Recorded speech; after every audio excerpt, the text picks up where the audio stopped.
नमस्कार मंडळी. ठरलं तर मगच्या पुढील भागात आता सायली खूप आनंदात असते. तर आता सायली कुसुमताईचा हात धरते आणि कुसुमताईंसोबत गोल गोल फिरते आणि म्हणते, कुसुमताई तुला माहिती का, आज माझा आनंद गगनात काही जगात सुद्धा मावत नाही आहे, एवढा आनंद झालाय मला.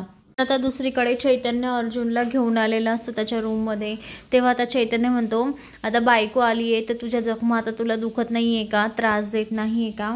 तर आता अर्जुन म्हणतो, असतच म्हणतो, या जखमांवर आहे ना माझ्या बायकोने फुंकर घातली आहे. या जखमा माझ्या शरीरावर अशाच राहिल्या ना तर काहीही होत नाही.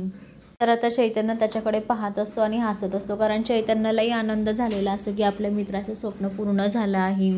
तर आता सगळे खाली जेवणाला आलेले असतात आणि तेव्हा प्रताप आणि आजी म्हणजे पूर्ण आई एकमेकांकडे इशारे करून सांगतात की तू सांग बोल. आता तेव्हा प्रताप म्हणतो अर्जुनला, अर्जुन आपल्या घरचं वातावरण आता थोडं बिघडलं होतं, तर आता आम्ही विचार केला आहे की तुझं आणि तन्वीचं लग्न लावून देऊ.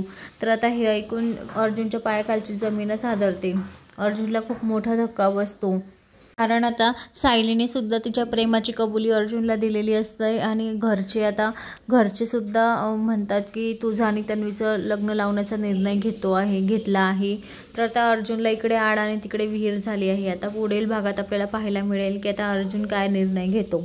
तर अशाच मालिकेच्या नवनवीन अपडेटसाठी चॅनलला लाईक आणि सबस्क्राईब करा, शेअर करायला विसरू नका. धन्यवाद.